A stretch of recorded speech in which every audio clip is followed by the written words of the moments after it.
خیلی مامانمو دوست دارم، یعنی مادرای باردار رو خیلی دوست دارم و عقیدم این هستش که اینا خلیفت الله هن، یعنی فرشتگان خداوند روی زمین هستن و هر خدمتی ما به اینا بکنیم بدون اجر نخواهد.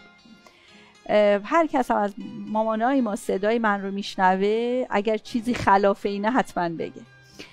بعد اینها رو خیلی من با ناز و نوازش زایمانشون رو انجام میدم. به خاطر همینم هست گاهی اوقات به زبون یونا به من میگم مامان پری. همینجور واقعا مادرانه اینها رو میبرم. گاهی اوقات تو بغل خودم هستن موقعی که دردشون میگیره. ببینید خانم خامنه، تنها زمانی که به عنوان یک ماما میگم، تنها زمانی که من از درد، چون ببینید درد زایمان میگن دردیه که وقتی فرد متحمل میشه انگار استخوناش داره خورد میشه، خیلی دردش وحشتناکه. من تو کلاس پدران میگم این درد رو اگه به پدرها بدن حتما زیرش از بین میرن، چون خیلی شدیده ولی قابل تحمله، چون ما زنان قوی هستیم و پروسه یک طبیعت ما هست.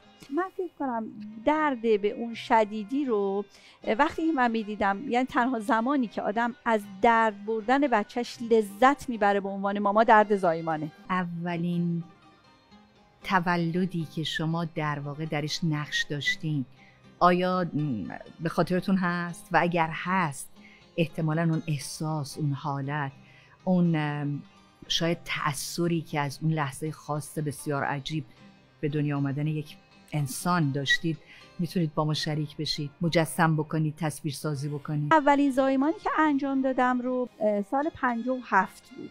اولین زایمانی که من خودم انجام دادم یه دختر بچه بود.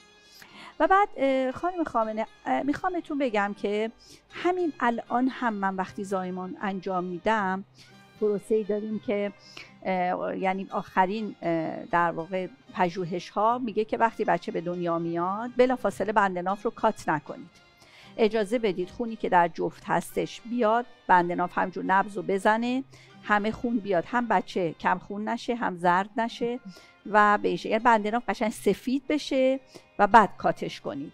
که من اندازه میخوام بهتون بگم 3 دقیقه 4 دقیقه این بچه تو بغل منه و همینجور دارم نازش میکنم. خب اون وقت اولین تجربه با تجربیات بعدیتون چه تفاوت بارز و عمده‌ای داشته؟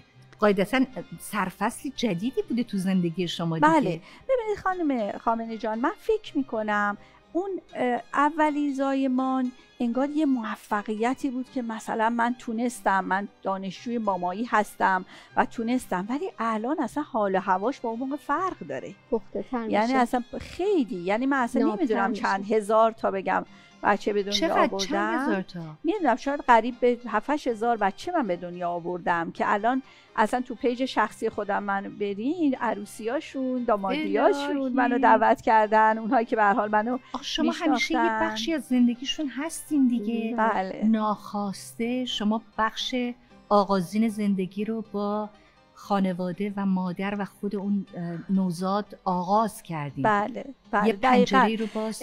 من الان گاهی اوقات وقتی برای ویزیت اول بعد زایمان میان، خیلی از اوقات میشه که مامانا برای من گل میارن، بعد من همیشه به یادگاری این عکس رو دارم باهاشون، بچه رو میدم بغلش، بعد گل رو ازش میگیرم، بعد میگم یه گل دادم یه گل گرفتم. این شعار منه تو این گلایی که ببینم گلی که شما به دنیا هدیه کردین هم مثل این که خاطره مشترک داشتن در این زمینه، یه خاطره میخواستین بگین یا احساستون رو میخواستین بگین از به دنیا آوردن اولین بچه؟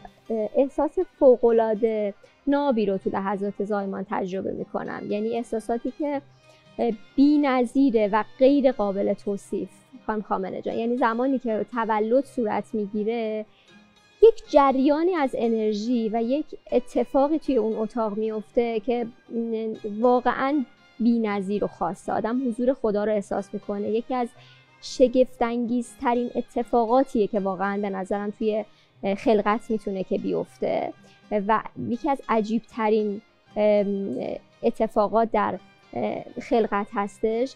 من مکه هم رفتم، خونه خدا رو دیدم، همیشه سر کلاسام میگم با وجودی که اون تجربه رم خب خیلی از لحاظ معنوی میگن که حس خاصی داره، ولی واقعا با هر زایمان به همون نسبت من احساساتی میشم، اشکام جاری میشه هر زایمان.